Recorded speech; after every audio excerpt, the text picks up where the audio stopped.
Lindbergh, como está você? Bom dia, Mauro. Bom dia, Rebeca. Um prazer estar conversando com vocês, hein? Dia quente com essas revelações de ontem do Tenente-Coronel Mauro Cid, do Bolsonaro. Pois é, vamos começar por aí? Bora. A situação está se deteriorando para o lado deles. Inclusive, hoje saiu uma reportagem da Bela Megali no Globo, dizendo que a direção do PL já começa a notar um distanciamento das lideranças municipais em relação ao Bolsonaro. O Arthur Lira está rindo de orelha a orelha, né? Vai cair no colo ali dos fisiológicos, né?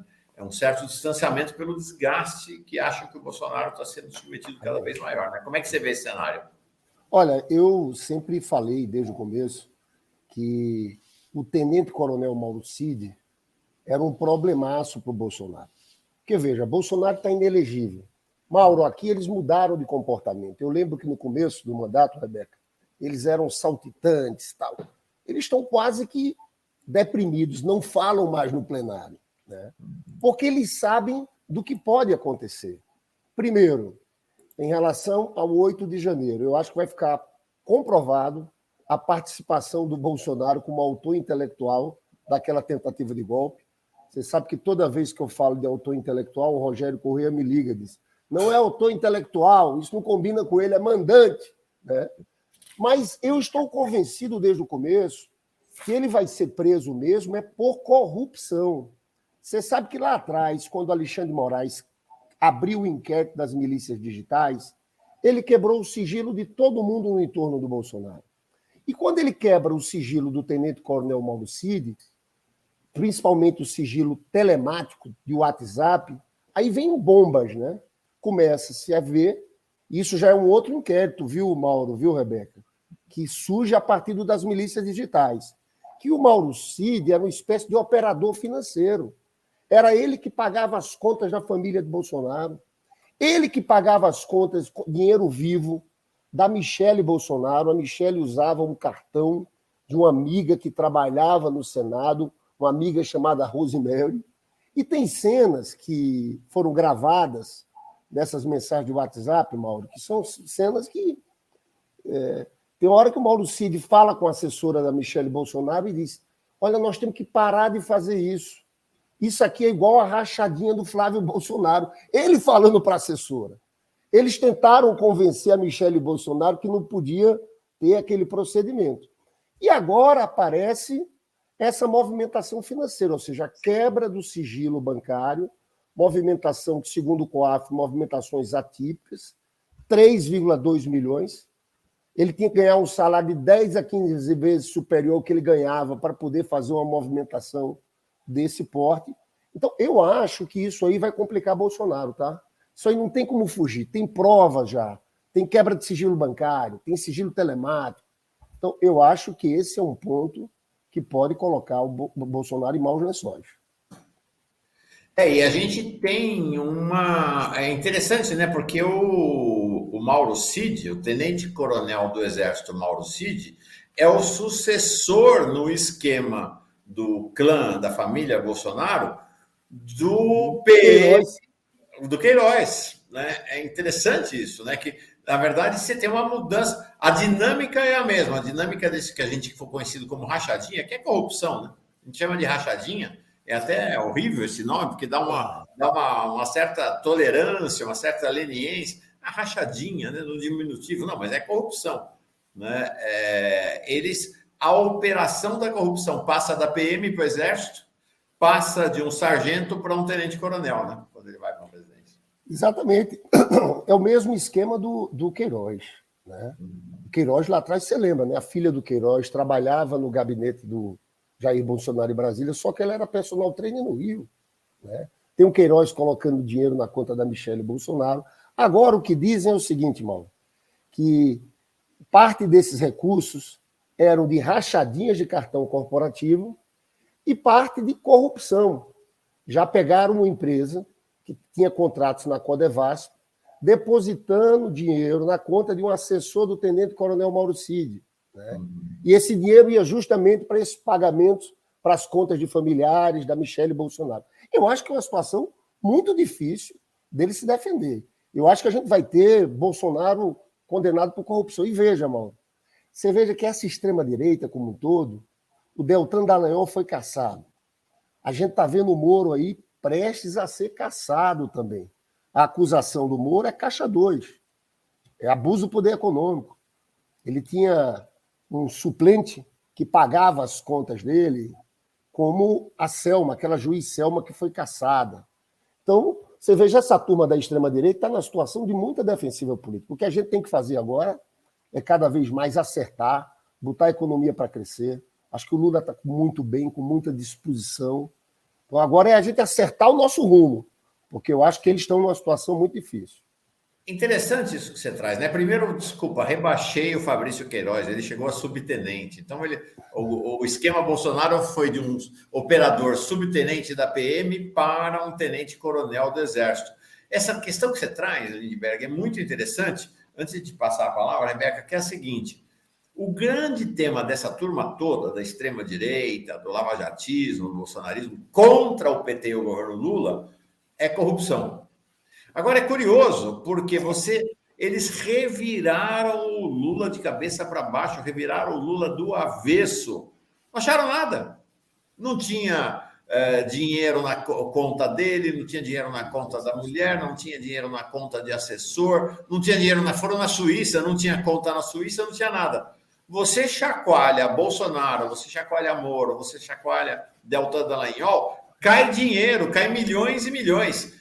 Né? Então, essa retórica da corrupção, e incrível que eles ainda continuam, né, chamando o Lula de ladrão. É incrível isso. Continuam chamando o Lula de ladrão. Mas, de fato, não acharam nada contra o Lula até hoje. Nada, absolutamente nada.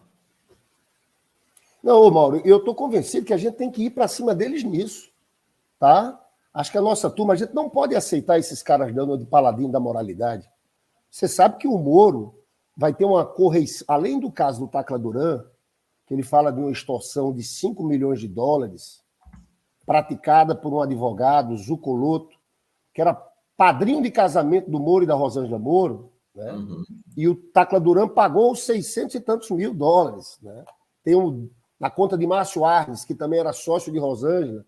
Além disso, não sei se você sabe, mas tem um caso, a 13ª Vara da Lava Jato, o Sérgio Moro, ele administrava 3,1 bilhões de acordos de delações que foram feitos e que foram depositados na 13ª Vara da Lava Jato. O juiz Eduardo Apio acha que um dos motivos de ter sido afastado foi que ele estava atrás desse dinheiro. E agora está tendo uma correição, o corregedor nacional, Luiz Felipe Salomão, está fazendo uma correição na 13ª Vara da Lava Jato, porque querem saber aonde foi parar esse dinheiro. 3,1 bi. Você sabe que eles distribuíram 2,4? Sem critérios. Para você usar esses recursos de acordo de delação, tem critérios rígidos impostos pelo CNJ. Então, gastaram 2 milhões e 400 sem critério. Por exemplo, passaram 12 milhões para a vara daquela juíza Carolina Lebos. Uhum. Diz que o juiz Eduardo Apio mandou um ofício perguntando em que foi gasto, eles nem respondem. Mas, mais do que isso, tem 600 milhões que o juiz Eduardo Apio não conseguiu identificar. Então vai ter que aparecer centavo por centavo desse dinheiro, entende? Isso aí é bilhão para cá, bilhão para lá, né? Porque a fundação do Dallagnol também era na casa dos bilhões, né? A fundação do Dallagnol, que era uma fundação, olha que maluquice desse povo, de direito privado. Ele queria pegar o dinheiro do acordo de delação da Petrobras com os Estados Unidos, como montar uma fundação de direito privado, 2,6 bi. E eles iam botar alguns procuradores para serem os gestores dessa fundação. Ainda bem que a Raquel Dodge, na época, se levantou contra, que era um absurdo, e o Supremo impediu que eles fizessem isso. Mas também está tendo uma investigação do CNMP contra os procuradores lá de Curitiba. Sim, o Flávio Dino mandou a PF ir para cima dessa história da fundação ainda. Tem um caso da PF e tem uma investigação própria no Conselho Nacional do Ministério Público, entendeu? Então, eu acho, sinceramente, para você que está nos escutando, esse tema da corrupção, a gente não pode deixar eles falando, atacando o presidente Lula. A gente tem que impor essa narrativa. E eu sempre falo, viu? A gente quer, ninguém quer aqui que aconteça. Tem que ter um devido processo legal. Mas eu acho que a saída do Bolsonaro, o final do Bolsonaro, é o final de preso e por corrupção. E aí sim, a gente desmonta esse discurso deles, que eles armaram todo o discurso em cima daquela farsa da Operação Lava Jato, que era de combate à corrupção. Olha, contra uma mulher honesta como Dilma Rousseff. Você lembra disso que eles faziam ali naquele período todo? Né? Então, eu acho que isso é importante para a gente reestabelecer a verdade da história aqui. Viu? Perfeito. Bom, obrigada, deputado. Deixa eu ler, Mauro, aqui alguns comentários, pessoal participando bastante aqui dessa conversa. Tem recado para você, deputado José Carlos Gesteira, ele diz, bom dia, Mauro, esse é o nosso deputado, Lindenberg é um exemplo de democrata, representa o povo brasileiro. Obrigado, deixa eu mandar um abraço para a Márcia Marques também, que mandou uma figurinha para a gente, disse que não conseguiu comentar, mas pode mandar normal aqui, viu, Márcia? E tem uma pergunta aqui, o deputado, o povo quer saber. Luiz Andrade diz, por favor, pergunte ao Lindenberg por que o PT, quanto mais apanha da Globo, mais dá dinheiro para ela. E manda um abraço de Limoeiro, no Ceará, para o senhor, deputado. O povo quer saber aí dessa relação com a Globo, o governo, né? A gente viu que a Globo saiu na frente aí na grana da publicidade, mas continua batendo aí, mesmo que de leve, de vez em quando, continua batendo no governo. Como que o senhor avalia? Olha, eu acho primeiro, viu, esse é um debate que tem que acontecer aqui no governo. Eu acho que, na verdade, a gente tem que aumentar a publicidade da internet. Eu não sei se foi correto esse critério, viu, Mauro? De diminuir a internet e aumentar nos grandes canais de televisão. Eu, de longe aqui, só vou conversar com o Pimenta, mas eu acho que a coisa da internet é que a gente tem que investir com mais força. Né? A Globo, a gente conhece o papel da Globo na história. Né? Eu não preciso dizer a vocês aqui todo o papel da Globo lá atrás, na sustentação da ditadura militar, depois o golpe que fizeram contra a gente. Aquela Operação Lava Jato era transmitida todo dia. Então, eu não tenho muitas ilusões com esse pessoal. Claro que acho que é importante construir tréguas, é importante nos momentos, em algumas pautas, ter uma boa relação com o governo, mas eu não teria grandes ilusões com a Rede Globo, muito pelo contrário, a gente tem que fortalecer um jornalismo independente, nós temos que fortalecer nossas redes sociais, nós temos que fortalecer o Fórum 247, nós temos que ir por aí. Não pode, não creio que a gente vai cair novamente naquela ilusão com a Globo e com alguns setores das elites brasileiras. Por mais que eu volte a dizer, em alguns momentos é importante ter tréguas. Não estou dizendo que... Mas a gente sabe o papel histórico que tem. Tá? Então, eu não sei, Mauro, você que entende mais do assunto, mas eu acho que você também, Rebeca. Eu tenho uma visão um tanto distinta, assim, porque o fato é que a Globo apoia o governo e o governo apoia a Globo. Acho que a concepção, com crase, concepção política da Frente Ampla na esfera político-parlamentar também tem a sua correspondência midiática. Então, a Globo, que não é uma rede de extrema-direita, é importante que se diga, ela é uma rede liberal. É uma rede liberal. Extrema-direita é a PAN, Oeste, a CNN, às vezes namora com a extrema-direita. A Globo é, por excelência, a rede da terceira via. Né? A questão é que a terceira via derivou para o lavajatismo, para o que, né, como a gente assistiu. Mas é uma rede liberal. E eles apoiaram o Bolsonaro, como tantos liberais, abandonaram o Bolsonaro e aderiram ao Lula.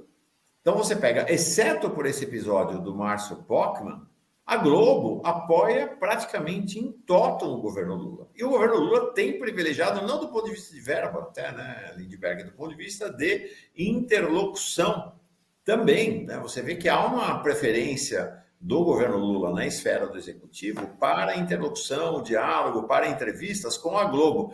Eu não condeno, a Globo de fato é uma potência. Não, você falar na Globo, falar no Jornal Nacional, é uma audiência brutal. Né? Mas acho que esse é o problema. Agora, não dá para se iludir que a Globo se converteu a uma rede de esquerda, ela é liberal. Então, ela participa do jogo junto com a Simone Tebet para conquistar uma hegemonia liberal, para disputar o espaço no interior do governo. Né? É a luta, né, no interior do governo.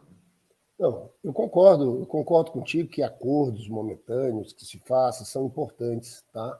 Eu só acho que a gente tem que olhar na perspectiva de médio prazo também, Mauro. Quando a gente olha para a história dos governos que a gente teve, e a gente, quando viu aquele momento do golpe, a gente não tinha uma turma do nosso lado. A gente tem que utilizar a estrutura do governo para fortalecer o nosso campo, os nossos meios, as nossas redes, entendeu? Porque eu acho que no passado teve muita ilusão, tá, também. Aqui nós vamos fazer só um pacto com a Globo e está resolvido, e a gente não construiu o nosso campo. Eu acho que... E aí é uma coisa, o critério que existiu desde sempre nos governos do PT foi o critério da proporcionalidade. O Bolsonaro é que mudou esse critério, né? Deu mais dinheiro para a Record do que para a Globo. Mas olha, esperto o Bolsonaro, o que ele fez? Eu vou promover, vou dar músculos para uma rede de extrema-direita.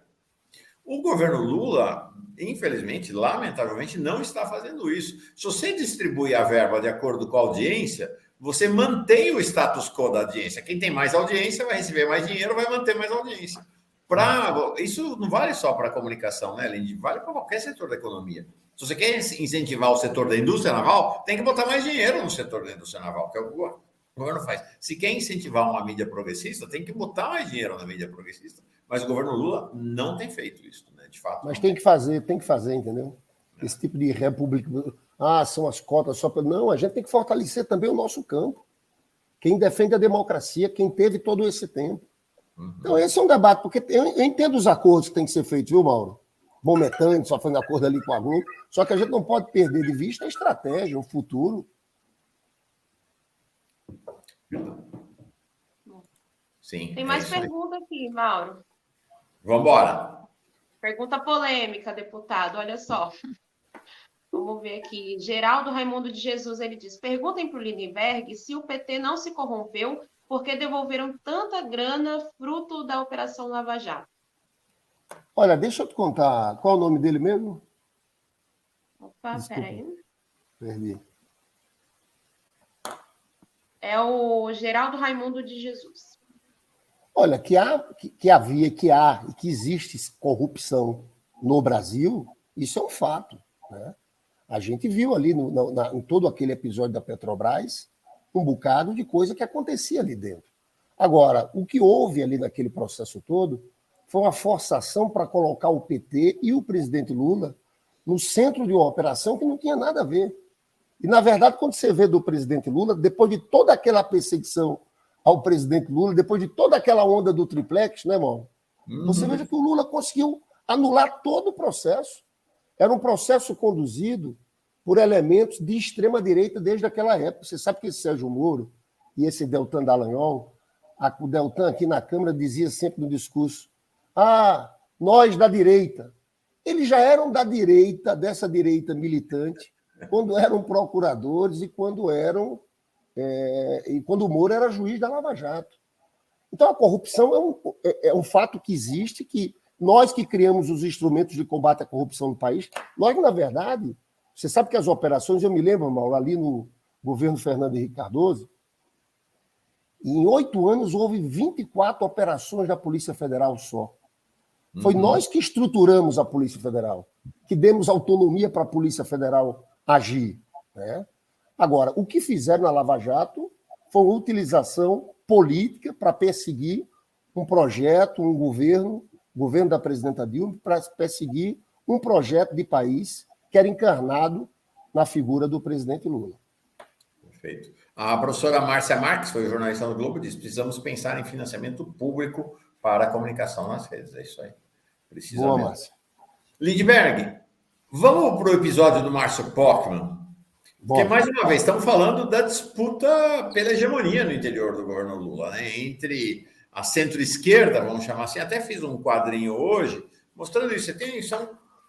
São blocos. Você tem um bloco, que esse bloco, a Glaze, está à frente desse bloco, que é o bloco de quem marchou com o Lula desde o começo, que é basicamente a centro-esquerda, com uma pequena ampliação. Você tem o bloco dos liberais, que marcharam com o Lula no segundo turno, romperam com o Bolsonaro, e tem o bloco do Centrão, que foi com o Bolsonaro até o fim e está aderindo agora. Tem um grupo menor, que eu hoje demonstrei aqui, que é o grupo das milícias, também, que tem expressão política hoje no Congresso Nacional, mas é um grupo menorzinho.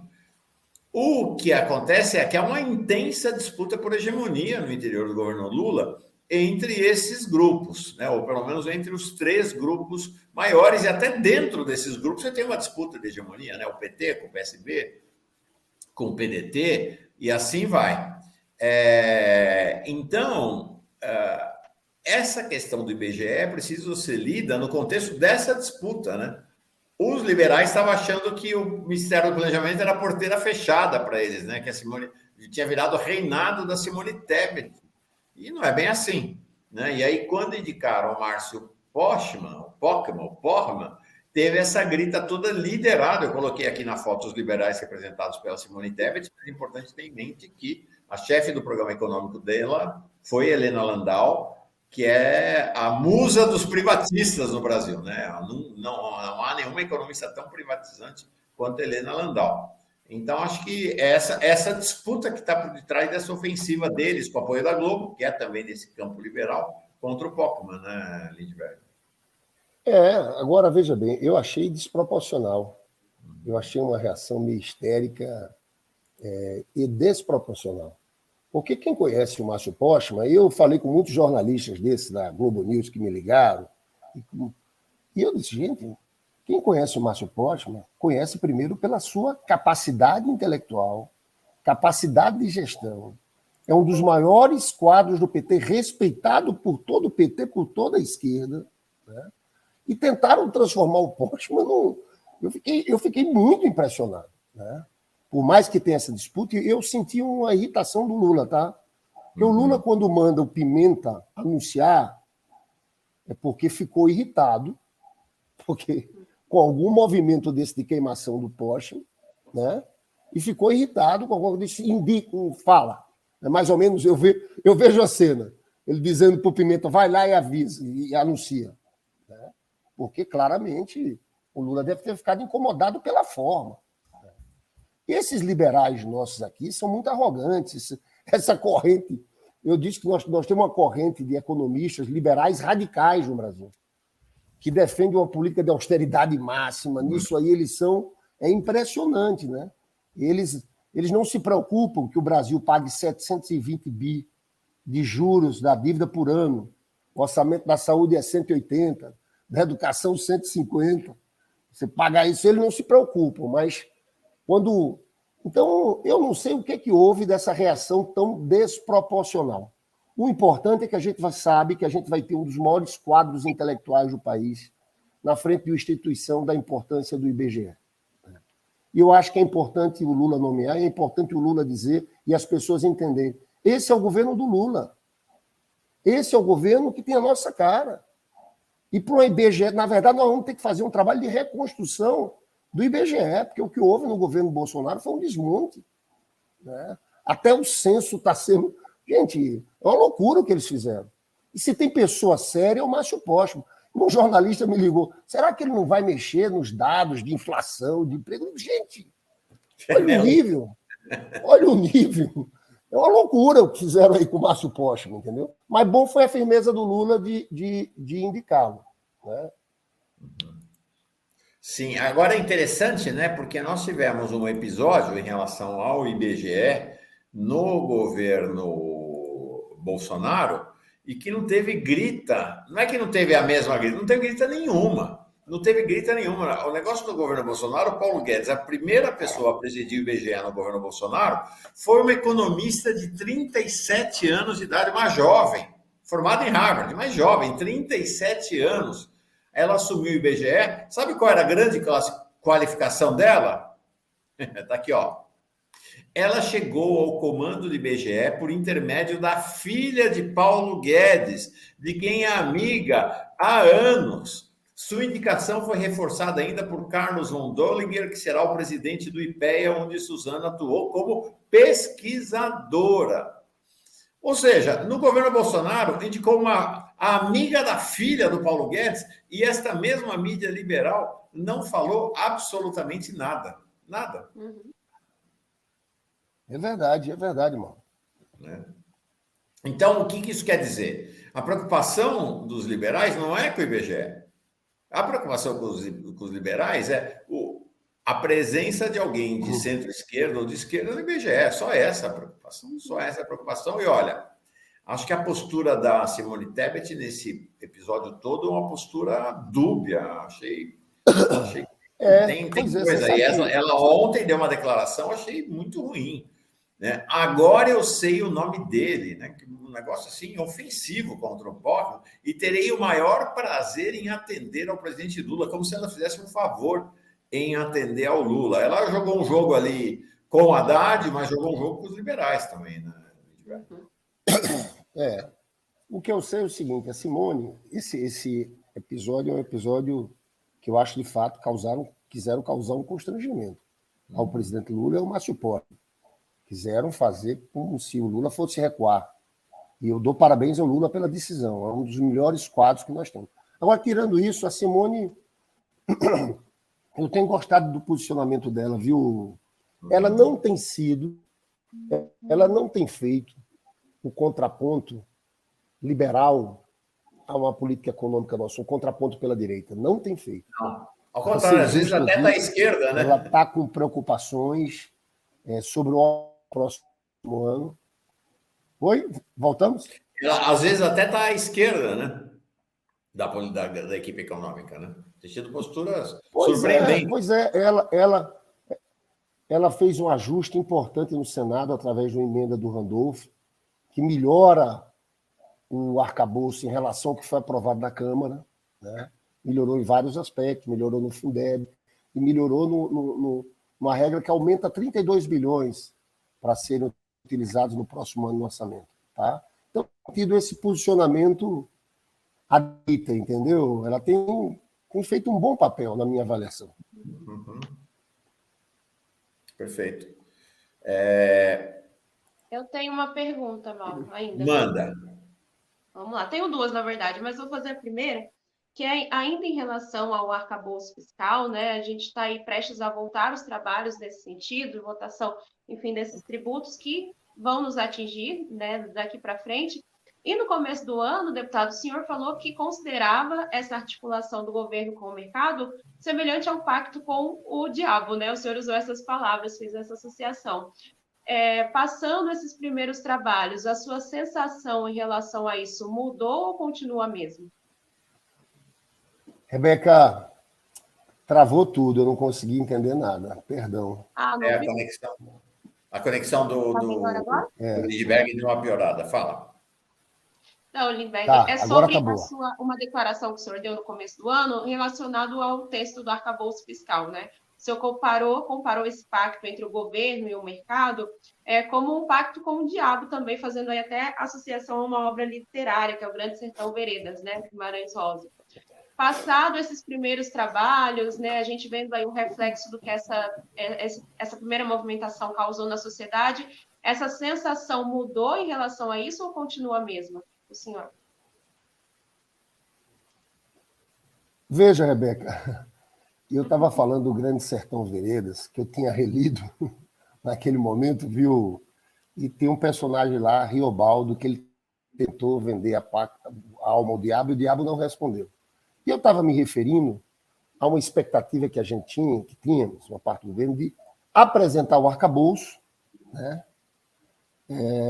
E o mercado começar a baixar a taxa de juros, e o Banco Central começar a baixar a taxa de juros. E aconteceu exatamente o que eu tinha falado. A gente apresentou o arcabouço, né, que é uma proposta de restrição fiscal muito forte, que eu fui contra, porque eu quero que o governo Lula dê certo. Eu fui contra e debati internamente sobre isso. Porque eu acho que próximo ano, se a economia estiver devagar, a gente tem que acelerar, fazer mais PAC, fazer mais política social. Entendeu? Mas qual era a expectativa que se tinha? Vamos apresentar aqui um arcabouço fiscal mostrando... E o mercado e o Banco Central vai baixar a taxa de juros. Não baixou até agora, Mauro. É um escândalo. Então, nesse sentido, a minha previsão do pacto com o diabo em relação ao Banco Central e ao mercado aconteceu. E continua. A gente entregou e eles não fizeram. Eu quero chamar a atenção, Mauro. Eu estou virando meio monotemático. Tem gente que diz, puxa, Lindbergh, você só fala do Alberto Campos Neto, do Banco Central. É porque eu considero essa luta central, né? Não no debate econômico só, mas no debate político. Se você me perguntar por onde as elites desse país, por onde esse pessoal pode tentar inviabilizar o governo Lula, eu digo pela economia. Eles podem querer travar a economia. E o fato é que o Lula foi eleito, na hora que ele toma posse, ele percebe que a caneta dele tinha metade da tinta. A outra metade estava com Roberto Campos Neto, que tinha sido indicado pelo Bolsonaro, que está parando a economia brasileira. O mais grave, Mauro, é que eu fiz um estudo de todo o período que ele foi presidente do Banco Central no governo do Bolsonaro. Ele praticamente dirigiu o Banco Central com juros negativos, lá embaixo. Isso. E os juros começam a subir só para agosto, setembro de 2022, na beira da eleição. Já não impactava mais o Bolsonaro. Porque quando você mexe na taxa de juros, isso vai bater 9 a 18 meses lá à frente, né? Aí, o que começou a acontecer? Ele foi para a taxa Selic de 13,75, mas a inflação no Bolsonaro era 11. Então, a taxa de juros reais é taxa Selic menos inflação. Ainda era de 2%. Só que a inflação com Lula despencou.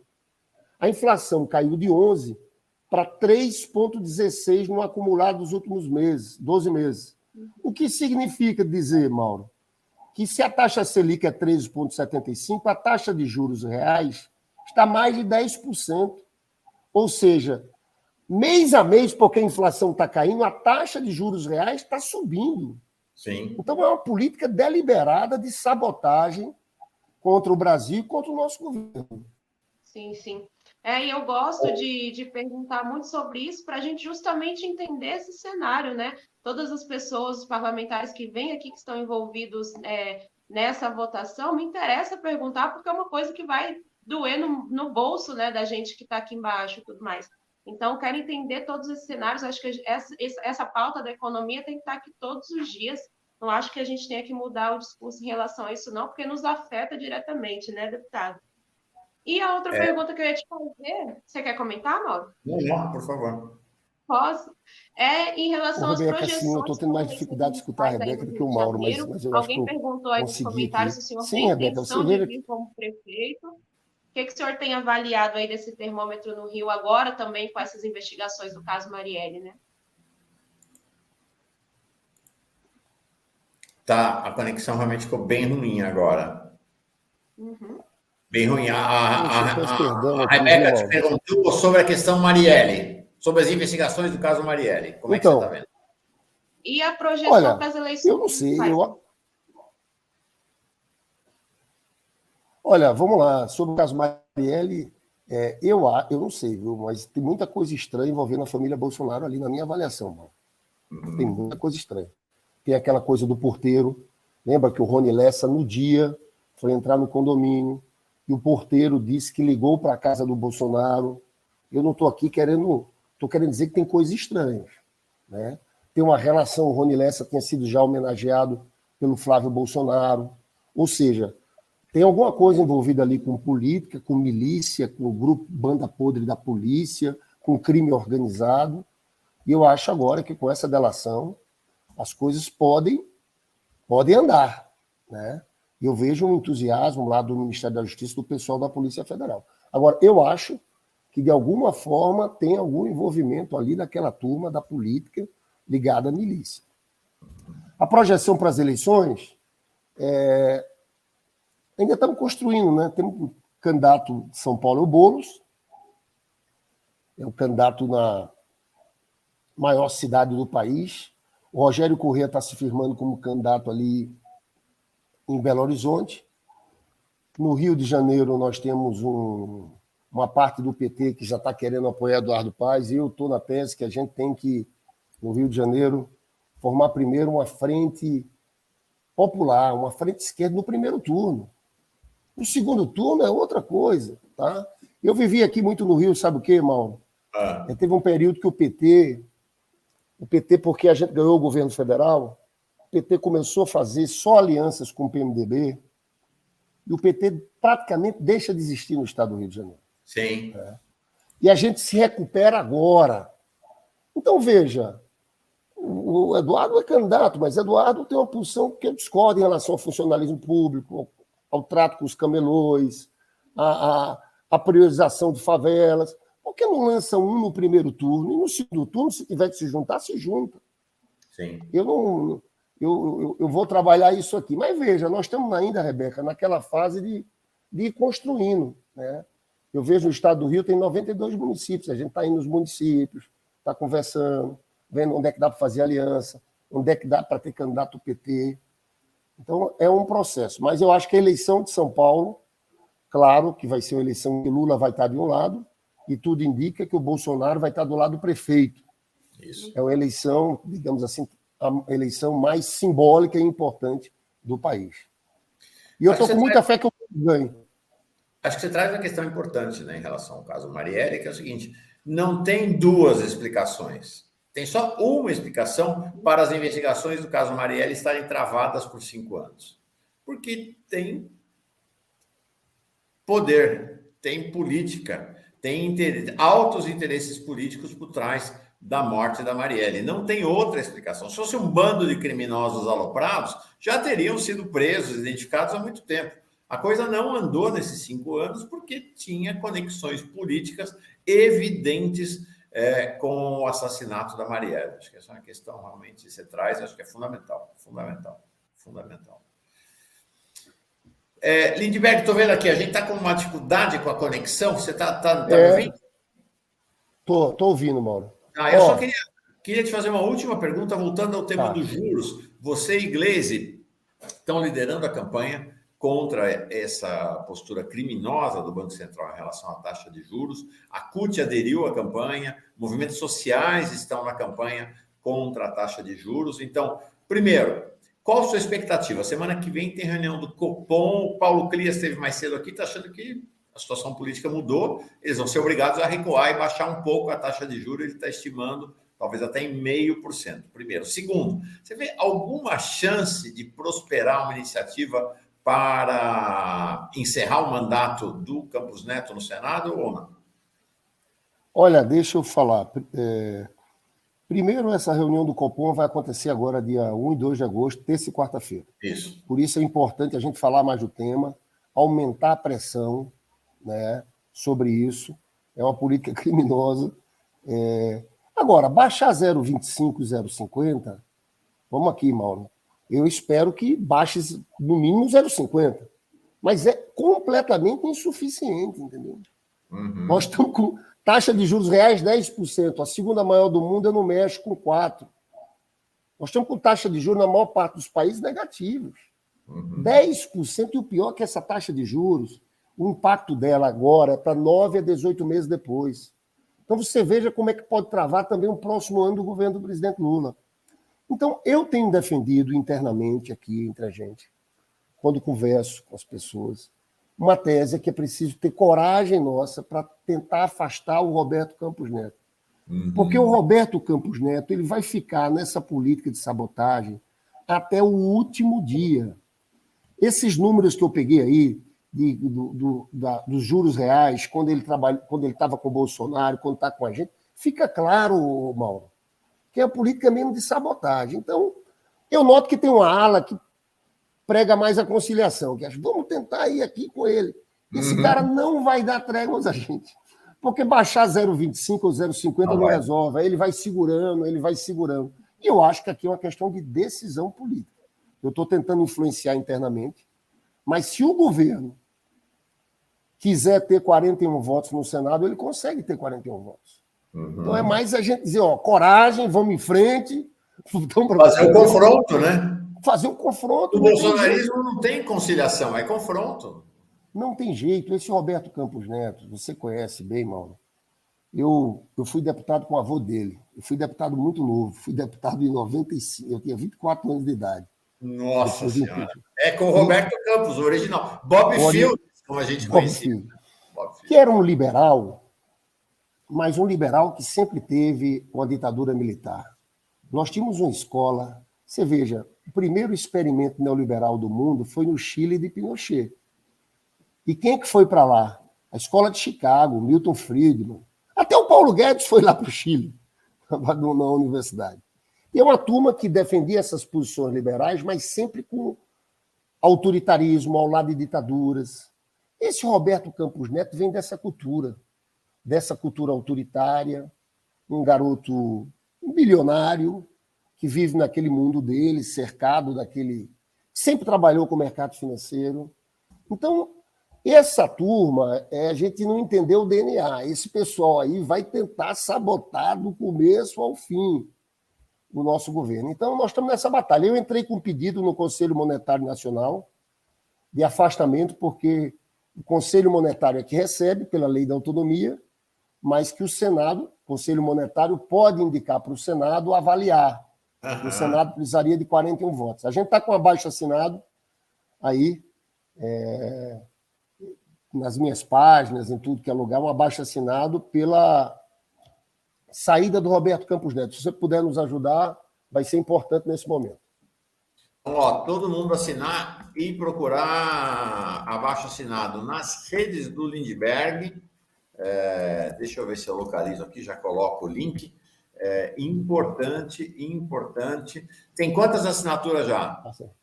Mais de 50 mil. Começou há poucos dias. Isso aqui vai crescer, viu? É lá no change.org, né? Você está vendo aqui, ó, aí, Massu? 55 mil. É esse que foi iniciado pelo André Jacobina? André Jacobina, da Bahia. Perfeito. Então, ó, já está com 55.582 assinaturas. Estou colocando nesse instante aqui, ó, link no chat.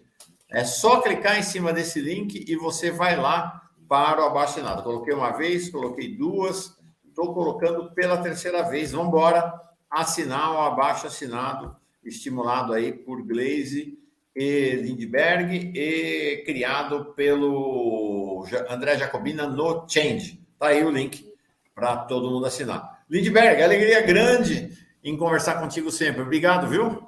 Estou aqui em Brasília. Vamos encontrar mais tarde, né? Vamos embora, vamos ver. Hoje é o casamento do nosso amigo Randolfo Rodrigues. Aqui Você em vai Brasília. lá, né? Vou, vai ser um dia bacana. Legal, tá bom. Abração. Um abraço. Um abraço.